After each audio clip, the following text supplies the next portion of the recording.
Pour conclure, nous allons vous prouver si le Coran vient bien de Dieu. Car comme il a été dit, si celui-ci provient de Dieu, il doit contenir des miracles. Et si vous lisez le Coran, vous verrez qu'il contient des informations qui ne pouvaient être connues à l'époque, c'est-à-dire il y a 1400 ans. Mohammed était un homme qui vivait en plein milieu du désert d'Arabie, là où la technologie n'existait pas. À cette époque, il n'y avait pas d'électricité, aucun appareil électronique, rien de tout ça. Les gens vivent de la terre, se déplacent en chameau. Personne n'avait inventé ou même pu imaginer les choses telles que les sondes, les scanners, les satellites, etc. Et pourtant, dans le Coran, nous pouvons lire « Sous l'eau, il y a des endroits où il y a de l'eau douce et de l'eau salée. Et entre les deux se trouve une barrière invisible qui empêche les deux eaux de se compénétrer. C'est-à-dire que le sel de l'eau salée ne va pas dans l'eau douce. Ces barrières les empêchent. Les océanologues comme Jacques-Yves Cousteau ont découvert cela récemment grâce aux sous-marins où ils ont pu faire des prélèvements d'eau, etc. Qui, il y a 1400 ans, en plein milieu du désert, pouvait savoir qu'il y a des barrières invisibles dans l'océan? Il est écrit dans le Coran que l'univers est en expansion continuelle, c'est-à-dire que celui-ci ne cesse de grandir. Les étoiles s'éloignent les unes des autres constamment. C'est en 1920, grâce aux appareils très perfectionnés, tels que les télescopes puissants, que nous avons pu savoir que l'univers était en expansion continuelle. Qui, il y a 1400 ans, pouvait connaître cette information? Nous savons aujourd'hui que les montagnes sont comme des piliers et possèdent des racines.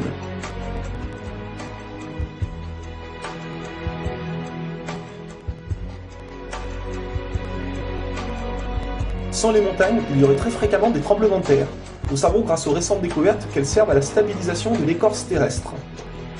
Qui, une nouvelle fois, il y a 1400 ans, pouvait savoir que les montagnes étaient ancrées comme des piliers et que ceux-ci servaient à la stabilisation de l'écorce terrestre? Il est écrit dans le Coran que Dieu a créé les 7 cieux et la terre par le même nombre, c'est-à-dire 7. Nous connaissons aujourd'hui, grâce aux sondes qui vont sous terre, que la planète possède 7 couches terrestres. Le noyau interne solide, le noyau externe liquide, la couche D, le manteau inférieur, puis le manteau intermédiaire, le manteau supérieur et la lithosphère. Qui, il y a 1400 ans en plein milieu du désert, pouvait savoir que la Terre possédait 7 couches?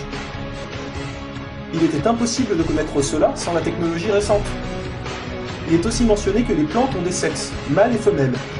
La découverte de la sexualité des plantes fut réalisée par Rudolf Jacob Comé-Marius entre 1660 et 1720. Le Coran explique étape par étape l'embryologie, c'est-à-dire comment un enfant se développe dans le ventre de sa mère. Le professeur Ketmour, qui a aussi le prix Nobel au Canada de l'embryologie, a confirmé que cela se passait exactement comme indiqué dans le Coran, et a affirmé que ces faits ne pouvaient être connus il y a 1400 ans, et que par conséquent, ces informations avaient été révélées à Mohammed par Dieu. Un exemple, le Coran explique qu'à un moment, le fœtus a la forme d'une sangsue dans le ventre de sa mère. Et si on regarde des images des scanners, nous nous rendons compte que l'embryon a exactement la forme d'une sangsue et qu'il s'accroche à une paroi du corps comme le fait une sangsue. Le mot le plus adapté pour décrire cela est sangsue. Vous voyez comment les versets coraniques s'accordent parfaitement avec la science d'aujourd'hui? Pour savoir cela, il a fallu attendre l'arrivée de scanners, de caméras, etc. Qui, il y a 1400 ans, pouvait décrire en détail les étapes de l'embryologie? Pour ceux qui pensent que le Coran copie certaines civilisations, il faut savoir que certaines personnes auparavant avaient fait des suppositions et avaient pensé des choses qui se sont révélées vraies, mais ont aussi fait énormément d'erreurs, et que soi-disant le Coran les avait copiées. Donc par exemple, si vous prenez un mauvais élève qui copie sur un bon élève, si le bon élève a 18 sur 20, est-ce que le mauvais élève va avoir 20 sur 20? Non, bien sûr que non, car le mauvais élève aura copié les bonnes comme les mauvaises réponses, donc il aura aussi 18 sur 20. Alors si soi-disant le Coran copie les civilisations ou peu importe, comment se fait-il que le Coran extrait le vrai du faux? De plus que ces quelques civilisations ne faisaient que des suppositions. Or Mohammed affirme être sûr de tout ce qu'il dit. Le Coran contient plus de 500 versets dus à la science, sans aucune erreur ou contradiction. Et la technologie d'aujourd'hui ne vient pas contredire, mais confirmer tous les versets un par un du Coran.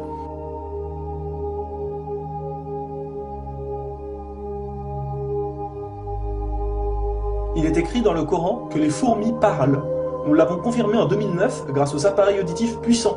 Un homme ne peut entendre ces bruits à l'oreille nue comme ça.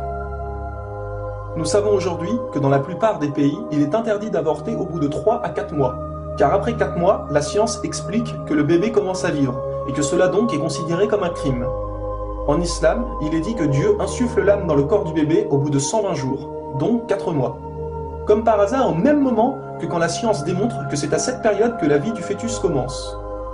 Pour savoir que la vie du bébé commence à 4 mois, il a fallu attendre une nouvelle fois l'arrivée de scanners, IRM, caméras miniatures, etc. Qui, il y a 1400 ans, pouvait savoir que le bébé commençait à vivre au bout de 4 mois?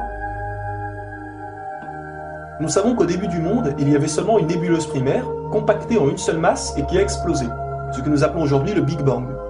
Le déroulement du Big Bang est pourtant écrit dans le Coran. Le Big Bang a été découvert au XXe siècle, alors que le Coran a été écrit au 7e siècle. Le Coran affirme que ce sont les abeilles femelles qui ramassent le pollen des fleurs. Pourquoi le Coran ne parle que des femelles et non des mâles? Eh bien la science a découvert récemment qu'effectivement les femelles possédaient des organes que les mâles n'ont pas, et ceux-ci ne peuvent pas collecter le pollen des plantes. Encore et toujours, qui pouvait savoir il y a 1400 ans que les mâles n'ont pas les organes nécessaires pour le prélèvement du pollen? Il y a longtemps, les gens pensaient que la Terre était plate. Ce n'est qu'en 1577 que Francis Drake fait le tour de la planète et prouve que celle-ci est ronde. Le Coran, environ 1000 ans plus tôt, affirme que la Terre est ronde, mais ne s'arrête pas à ça. Pour donner un exemple, il est dit que la Terre ressemble à un œuf, mais pas n'importe quel œuf, celui d'une autruche. Et si vous regardez un œuf d'autruche, vous verrez qu'il n'est pas tout à fait rond, mais qu'il est aplati en haut et en bas. Celui-ci est de forme géosphérique.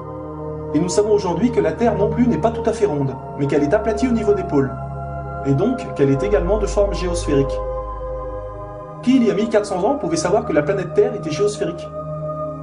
Il a fallu attendre les satellites pour sortir de la Terre pour se rendre compte de cela. Soyons honnêtes, qui, il y a plus d'un millénaire, pouvait faire toutes ces affirmations, sans aucune technologie? Rendez-vous compte, à cette époque-là?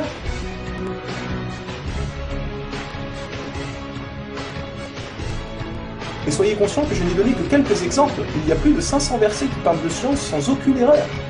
Le Coran parle d'astronomie, de biologie, de physique, de géologie, etc. Ça ne s'arrête pas là. Le Coran ne comprend pas seulement des miracles scientifiques, mais des miracles linguistiques ou numériques. Par exemple, le mot terre apparaît 13 fois dans le Coran, et le mot mer apparaît 32 fois. Additionnez 13 plus 32, cela vous donne 45. Si l'on met cela en pourcentage, 32 fois le mot mer sur 45 donne 71%. Et c'est exactement le pourcentage que la mer recouvre sur la surface de la Terre. La mer recouvre 71% de la surface de la planète. Et 13 sur 45 donne 29%. Et c'est exactement le pourcentage que représente la Terre sur la surface de la planète. Croyez-vous vraiment que cela vient du hasard? Le mot paradis apparaît 77 fois. Et devinez quoi? Le mot enfer apparaît aussi 77 fois. Le mot foi apparaît 25 fois. Le mot mécréance apparaît 25 fois. Le mot dunya, qui signifie le monde d'ici-bas, apparaît 115 fois. Akira, qui signifie le monde de l'au-delà, apparaît 115 fois. Le mot ange, 88 fois. Le mot diable, 88 fois. Les hommes, 23 fois. Les femmes, 23 fois. La vie, 145 fois. La mort, 145 fois. Bonne œuvre, 167 fois. Les péchés, 167 fois. Les 7 cieux apparaissent 7 fois. Et il y a encore plein et plein d'autres exemples.